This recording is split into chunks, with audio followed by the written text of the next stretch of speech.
o'clock, and we're going to start our meeting by asking Ms. Gonzalez to come and lead us in the invocation and the pledges.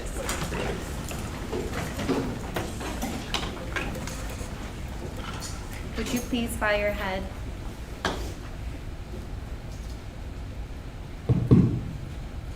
Dear Heavenly Father, thank you for bringing us together tonight to serve our school and community. We are grateful for the unique spirit of the Navarro district and the families who trust us with their children's education. Grant us wisdom and foresight as we face tonight's decisions. Help us to be good stewards of our resources, to lead with integrity, and to keep the best interests of our students, teachers, and staff at the heart of everything we do. May our discussion be guided by mutual respect and a shared commitment to our community. In your name we pray. Amen. I pledge allegiance to the flag of the United States of America and to the republic for which it stands, one nation, under God, indivisible, with liberty and justice for all. Now the Texas Pledge. Honor the Texas flag. I pledge allegiance to thee, Texas, one state under God, one and indivisible.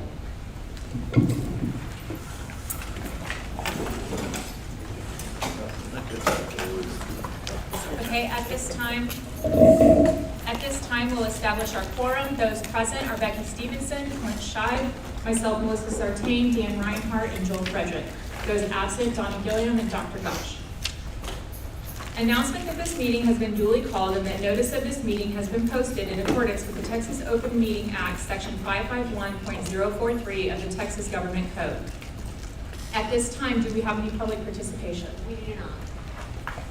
We're going to go ahead and go into item 5, since there's no public participation, the construction and bond 2021, 2024, and 2026 updates. It says Melissa New, but I do believe we have a guest presenter this evening. I was going to say surprise. Madam President, Dr. Eppley, members of the board, thank you for having us tonight. Melissa New, AGCM. And we have our guest presenter, my intern this summer, which is Paxton Santone. So I will start us off and then I'll have him dive into the projects. Overall on the schedule, we are still aiming for stadium mid-September. Playgrounds completed, junior high still on target, chiller, everything still on the same timeline. And now for some demonstration of observation skills. Good evening, everyone. So today we'll be starting off with the athletic complex. As you can see on the left is the shot put ring. It is almost near completion. And then on the right, you'll see is the gravel surfacing and the drainage installation for the golfing area. But since these pictures, turf has been installed for the driving range and the putting green, and the fencing for that is still in progress. Some other important updates would be the tennis courts. They are near completion with that for the painting and the backboards on the fence. For the visitor stands, the aluminum decking is also near completion and they're starting on the benches for that. Signage for...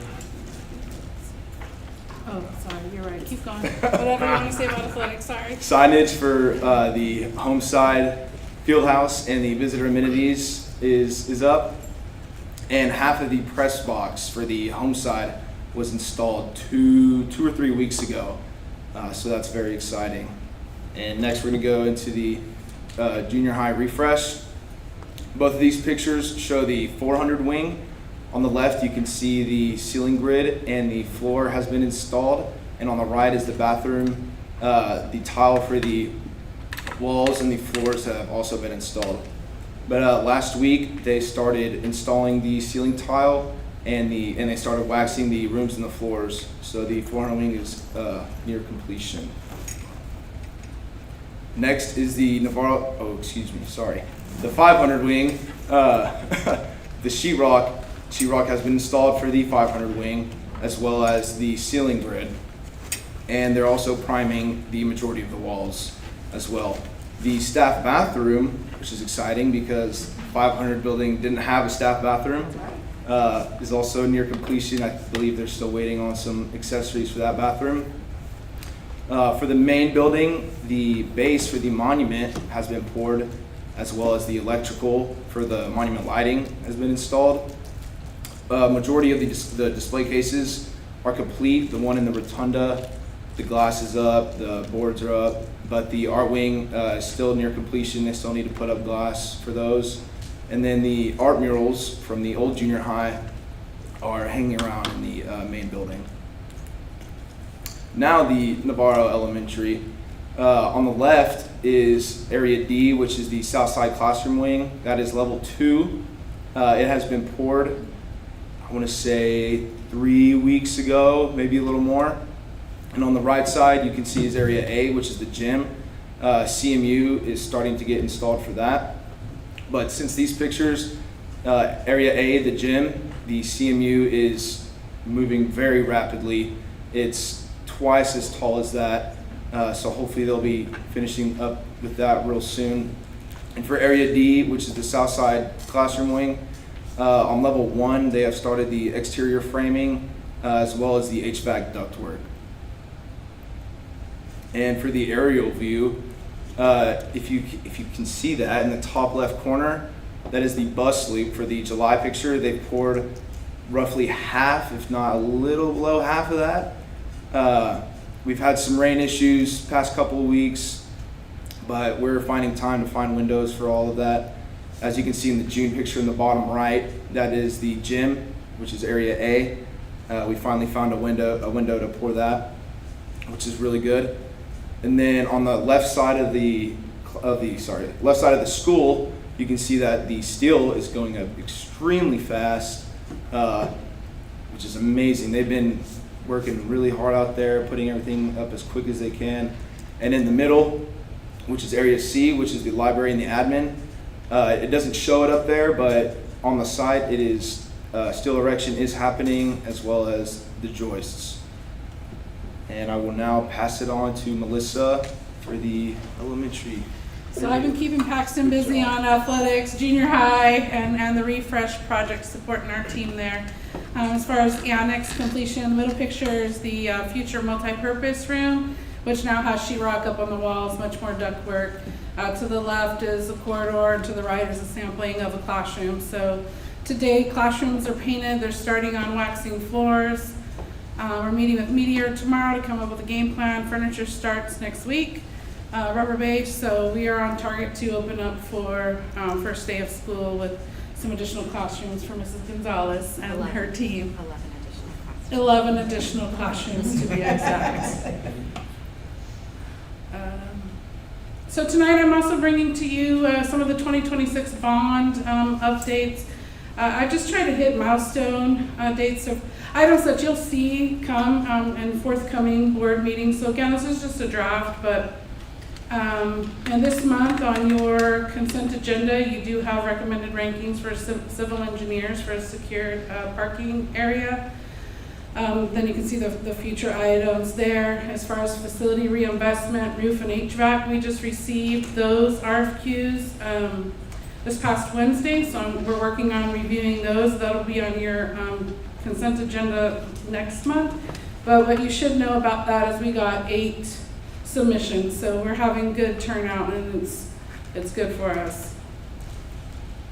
As far as the junior high expansion, on your consent agenda tonight is recommendation for architectural services, and then just kind of some milestone dates that we will continue to tweak, but in the future this is kind of the general scheme that we will be following to bring items back to you in the forthcoming months. Again, it's a draft. Once we get a GC on board and things like that, there will be dates changing or adding or whatnot. But what is phase 1? What part was that? So the junior high expansion, we're going to add on, and then we're going to convert the old cafetorium. So phase 1 is the addition of those classrooms. Get that out, get everybody moved in there, and then phase 2 will be the conversion of the existing cafeteria area to classrooms. So in a nutshell, do y'all have any questions? You did mention about the annex that you're on target for completion. What about the junior high refresh? Is there anything that's in question there? There's nothing that's in question. We are still working through the controls replacement, and in that replacement, they are testing and finding VAVs that need to be replaced. So today, the ones that were initially identified arrived, and that replacement started. So our game plan for timeline there is to follow through with the repairs, and then, because we still have to do test and balance, to move through all the academic areas, and then worst case scenario, we're working with Tori on, okay, we're gonna be in these classrooms on these days. And the goal is to look for classrooms that have prep time or may not be occupied if we need that additional time after the first day of school. So. Any other questions or comments? If I may, I just wanted to say that I think it's pretty awesome that we can have a graduate who has the opportunity to come back and be part of our projects and do internship, and he has been active in our meetings in talking about the issues that we've had, how we're gonna get around those, how we're gonna meet timeline, and hopefully it's been a great learning experience for you, Paxton, but we loved having a student come back and be a part of that. I think our goal is always to make sure they're ready, and he has proved he is more than ready, and we are thrilled that you have been a part of this project. So thanks for coming and being a part of it, and I appreciate AGCM's mentorship. I think it's so important that we have great partners who are willing to work with our kids and create those opportunities. And you'll always be our kid, Paxton, even though you're a very successful grown adult, and we just continue to wish you well. So thank you. Thank you to the board, and thank you, Dr. Epley.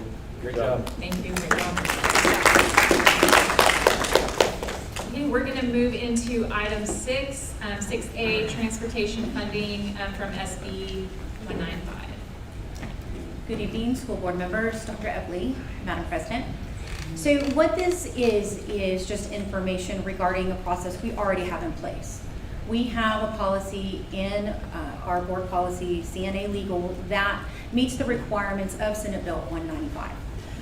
But what we are going to need to start doing as a department is bringing and identifying those areas that fall within that 2-mile walk zone, especially as we continue to have neighborhoods grow and develop and campuses off our Little Rock. So I'm not going to read that whole thing, but again, it just summarizes when we are submitting for our transportation reimbursement, the 2-mile piece that we have to identify due to, for us, it is the having to cross a highway or walk along 123 and not having any adequate walk space for families. Of that, here is a map. The little star in the middle, if you can see that, off to that little pin, it represents Navarro Elementary, our current campus, and the roads that are within a 2-mile walk path. Not a radius, but a walk path. Same for intermediate. You can see as the star moves, meaning the location of the campus, then of course the lines move slightly. And then the high school, and of course when we come back with our, once school boundaries have been developed and designed for elementary south, that again would be added as well. Any questions? Does anybody have any questions or comments? Okay, thank you. Thank you. Okay, item 6B, the Board of Trustees Committee assignments for 2026-2027.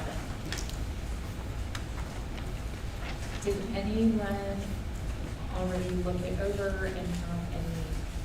Yeah, my only question is this, the Athletic Student Advisory Committee, I mean, that really kind of was more student-led, and really, we weren't really a part of it, so is that really an assignment, or what's our role looking like there moving forward? Because we showed up to a meeting, and it was kind of unexpected for us to be there, so I just want to, are they going to lead it, we need to be there? That's the only thing. It is student-led, and we had talked about that comfort level of students feeling free to talk and share their concerns with the adults in the room. We are prepared to have board members attend. But if that's a committee that we want to turn over to students, board members are always Sure. available to attend. The only reason we really try to define this is we don't want to end up with a quorum situation. So I would prefer that we go ahead and define that. Okay. Just so that we don't end up with, different board members showing up and then having to decide who has to leave. But we can talk about when would be a meeting where maybe those safe spaces for brainstorming ideas are finished, and then board members are attending with recommendations so that it is an effective use of board time. Well, yeah, that's kind of why I asked, because when it was the advisory committee, or the committee before, and then it turned into the student-led one, it was kind of free thinking when it first started. Yeah. And then when it went to this, the students, when we were there, I think it was Dawn and I, kind of got a little apprehensive. Yeah. And so, I mean, I'm fine with whatever.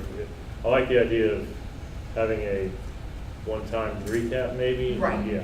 Yeah, Okay. once they've kind of expressed their concerns or issues or whatever, and then come up with their plan.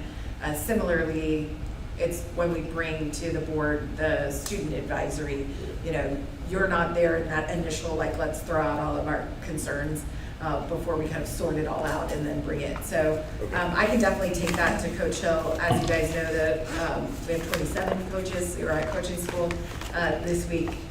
But I can bring that to him and see if we can get some specific dates where it's a more productive space for you guys. Well, yeah, it's just I don't want them to be, it felt natural, and then we wanted us to walk around, and then it felt unnatural, so. Yeah.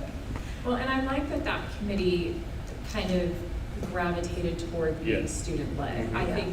I think that was a great move by Coach Hill to kind of get them with more of a stake and a say in what's happening in their programs. Right. But also, I would like the accountability measure to stay in place where there is a time when those that are on the committee can kind of go in and just, find out what's going on, what they're thinking after, like you said, they've been through the process of the uncomfortable conversations. Yep. Don't need to necessarily happen in front of us. I love it. Are the assignments on that, does anyone want to move in or out of that? Everyone's good in that way? We, of course, know, depending on the election in November, we'll be revisiting assignments with any new board members that attend, but we just want to make sure communication is going out to the appropriate board members about meeting dates and timelines. That was my question about, do we know approximate start date for this new committee, the attendance boundary? Yes, we do. We have a meeting in August, so we can let you know. August will be I think we talked about sending out communication August 5th to recruit anybody that would like to be a part of it. And it's at the tail end of August when that group does start. That first meeting, we don't have the new data yet for the demographer to work with, to have the latest demographic data. It's a little too soon. We'll send that at the first part of October.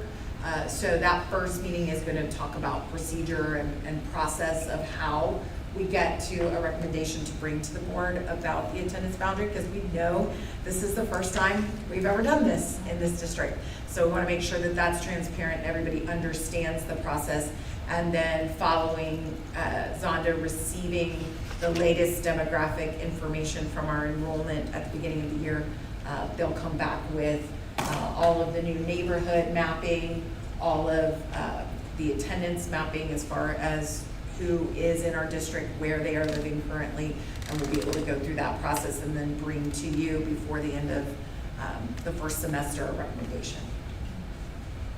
Yeah, I would like anything relating to that to be as transparent as it absolutely can be, because this is going to be a very sensitive and emotional Absolutely. topic for a lot of our community. This isn't anything anybody who's been here long term has ever experienced. Yes. So, And that was a big conversation with Hudson from Zonda, who's presented here before to the board, is just really talking through each of the steps and making sure that he understands that we want to honor that this is not a clinical decision. This is a decision that is emotional, not only because we are splitting, what is traditionally one group that stays together, but it's an emotional process to understand that we are planning for the future and identifying what a lot of folks don't want to hear, which is we already know that there is land being set aside for further development of subdivisions. And that brings a lot of emotion into the mix. So yes, we are already having those conversations about how we get that communication out, not just to the committee so that they become ambassadors to the community about what's going on, but that if you can't attend those committee meetings, you are still aware of what's happening. Do we feel, obviously we're growing, obviously we're expanding, we're changing rapidly. Do we feel this is gonna be a reoccurring committee every year? We think this is gonna be a one-time until we look to open another school, or are we gonna have to revisit it every year because we just opened 2 more neighborhoods over here? We really need to adjust. I was just wondering if we think we're gonna have to continue it, or if it's gonna be a one and done until the next time. So the intent is that with as much planning as we know, we are able to set these boundaries, and that we would not be in a situation of moving kids from year to year, that we have a good sense of what capacity will do to both the elementary and elementary south for our families until we're able to go to that next bond with the north and then talk about resetting those boundaries again at that point in time. But the intent is always to keep it as forward-thinking as possible so you aren't putting people in those situations. We did get communication from a realtor this weekend kind of saying, hey, when you know, let us know, because we want to be able to communicate to families when they're purchasing homes where they will be attending. But again, our goal is always that all of our schools are strong campuses so that there isn't I hope that we are zoned here or there. I realize there will always be preferences, especially if you have multiple kids, that it may be easier to pick kids up at Lincoln 123. We understand that. It's why we've been talking about the location of special programs like our bilingual program being at one particular campus so that is easier for families. But all of those pieces will be considered, and when we bring those decisions and recommendations to you, we will talk through why those decisions were made, what we see as the longevity of that decision so that you have everything you need, board, to really feel confident about either accepting the recommendation or asking for things that to be looked at again for potential changes. But we are considering not only the economic market, the growth of this area, but the data of who is already acquiring land, who is getting plats set, all of the things that we know will start new neighborhoods. Thank you. Okay, so correct me if I'm wrong, but on our list, these are the committees that are all promulgated by the district, correct? Yes. Okay, and then the 3 in the middle, the safety and security, DEIC, and the SHAC, those are all statutory, correct? Yes, ma'am. Okay. So I just want to make sure that there's nothing on, that isn't on here that's supposed to be on there. That all of our other committees are parent grown or student grown or things like that, right? Yes. Okay. If nobody wants to make any changes to anything yet, we can just leave it as is. We're not voting on anything. But if we're meeting August, do we need to establish that one now? That's what I was thinking too. Yes. We need to Okay. establish that now.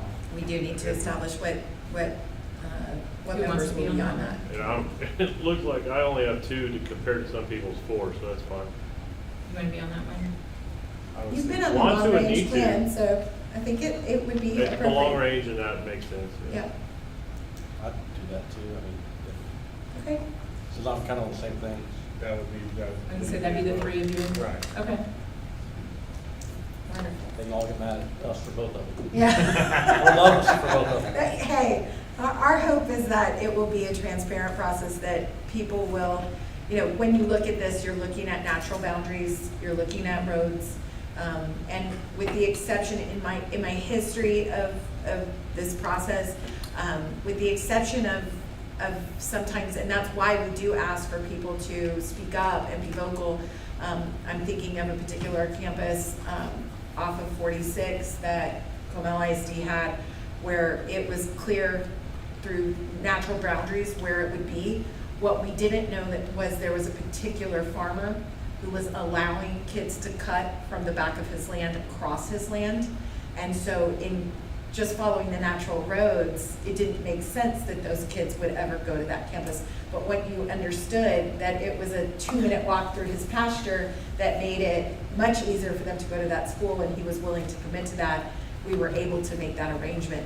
But that's why in some of these types of circumstances, we do need people to be vocal about how are kids getting to the campuses, what are things we may not know about roads or boundaries or land that's being used in ways we're not aware of. So we'll be sure to ask for those things up front so that we try to get it as right as we can. And I could be wrong, but I feel like you're gonna have a good community turnout to input for that one, just because it is new and it's not anything we've ever experienced. And I think there's a lot of hesitation to it because it's unknown. Right, So, yeah. right, absolutely. Okay, any other comments or questions about the committee assignments for the next school year? We're all good where we are. Okay, then we're gonna go into agenda item number 7, reports, beginning with the district financial reports.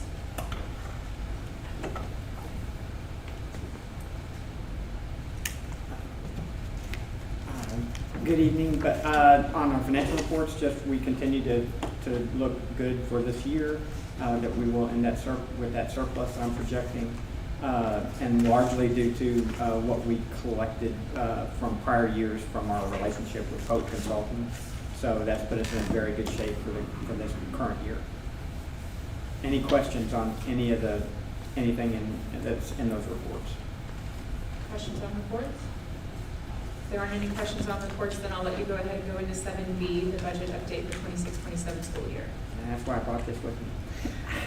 So I gave you a little more detail this time. I gave you a nice breakdown. I hope it's a good breakdown for you of what was causing increases in those changes in those various categories, so that you can see what is causing it. A lot of it is from student growth. Some of it, like transportation, supplies, that's fuel. Basically, because I had to do a budget amendment, if you may recall, to get fuel up to where it belongs from this year. So I'm depending on what happens in the world, we'll see where it goes. Hopefully it comes back down, but we will see. So if you have questions on any of the items on there that you were wondering what it is, but I tried to detail it out so you can see what is causing these increases.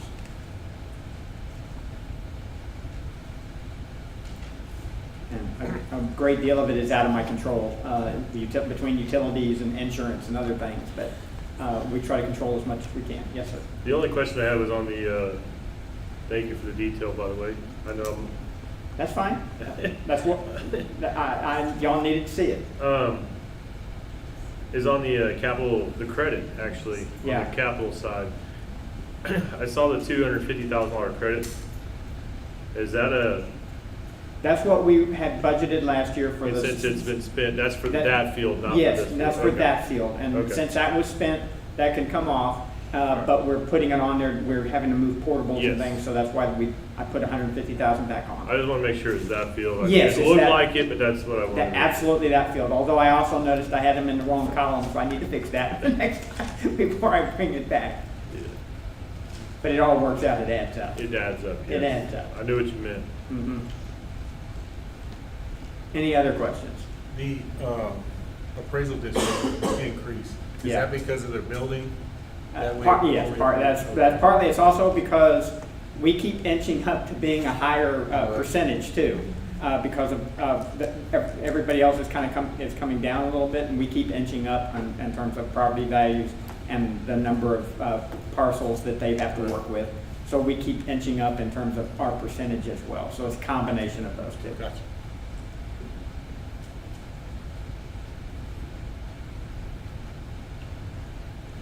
Any further questions? Comments Appreciate about the anything? detail, yeah. Awesome. Happy to do it. We appreciate you. Thank you, Paul. You're welcome. Thank you. We are on template 9 or No, well, is it? technically, it's, if you, Yes. okay. I just want to, Technically, I'm on template 14, but Ah. he's now renumbered them, so it's number 2. But it's Ah. it's really the 14th iteration. And so, just so you know, yes, there will be some changes on the revenue side keeps changing on me as things keep solidifying over there. I think I have now all of the expenses, the big numbers that are covered, that I know come in. So I think I've got those covered. But the revenue side keeps changing based on those changes in the template. There was some change. I went through actually version 2 today. I was plugging everything into version 2, and there's variations in there. Overall, we are still in good shape. We still end up with that where we are showing now as a surplus for next year. So about the same amount. So we're staying in good shape. It's just the details keep changing, and where the money comes from keeps changing. right. And I mentioned that, Paul, because I do want to publicly, again, thank you for the hard work. I know that you literally blood, sweat, and tears over these budgets, and I think it's important that our community be aware that the folks who try to make sense of the funding from the state and the formulas themselves, year after year are developing template after template, and Paul will develop this, as do all the CFOs, and then, that week, at the end of the week, they get another template. By the way, we've shifted, we've rethought, now you need to use this template. And so, yeah, anywhere from 9 to, I think last year we were 12 or 13, and so Yeah. we were 14, and now they're renumbering it to 2. It is just such a complicated process, and we are very blessed to have someone who manages to continue to adapt, plug those numbers in, spend the time doing that, and give the details so that we all can see where those numbers go. And just extremely proud of the work of all of our team to make sure we stay solvent and continue to have a great reputation for fiscal responsibility. Yeah, and next year we'll have a legislative year, so the fun part will be trying to interpret what a lot of those changes last year when they kept changing to 13, 14 is because TEA kept changing some interpretations of what they were going to do. And even this year we've gone through different interpretations of what they were doing on especially on property values. So Yes, and with the new sped funding, that will also Yes. complicate things, for sure. yeah, Have we gotten any money back for assessments and that from spend? for what? Yeah. Doing assessments? No, I have not. We have not seen it yet. No. So I don't think any of, just like I think that's going to be along a similar line as the TIA money. It's going to come on as settle up. So I don't expect to see that into next year. Fortunately, again, we have this is the best cash flow position we've been in since I've been here. So that we are actually, they should owe us very little money by the end of the year. All right, thank you.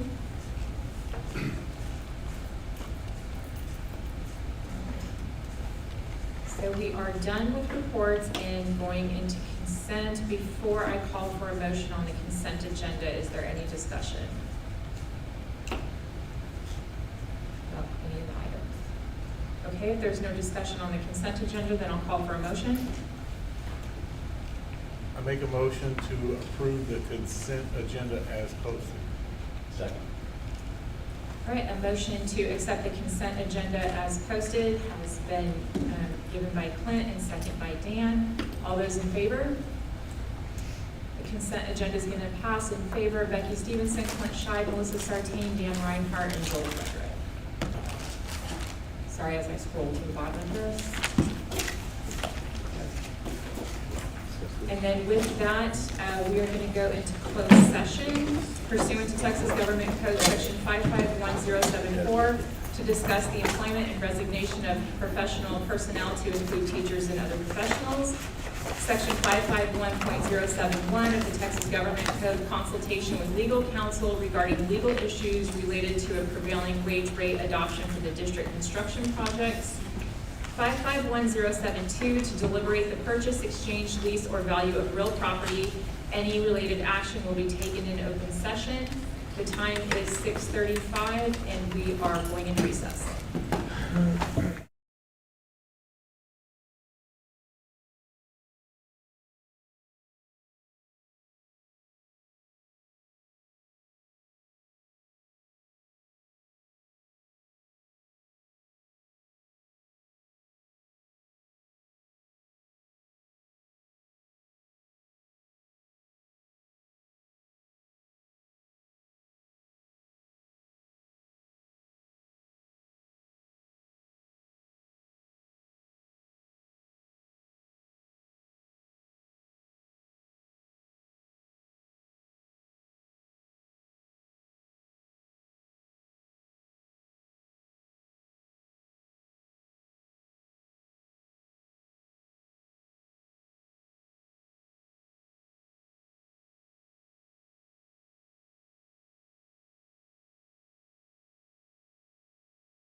time is not on the microphone.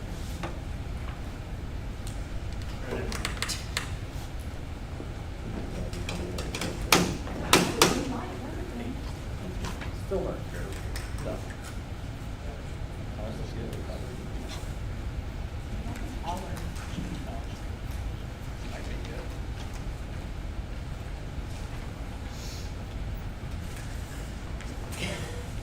Technology.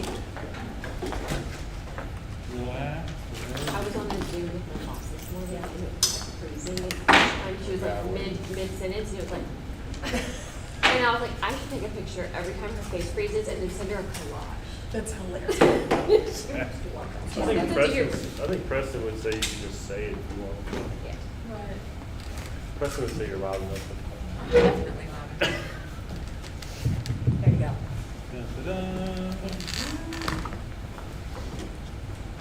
Okay, the time is 8:06, we're reconvening in open session. Do I hear any motions? There are no motions this evening, so the time is still 8:06 and we will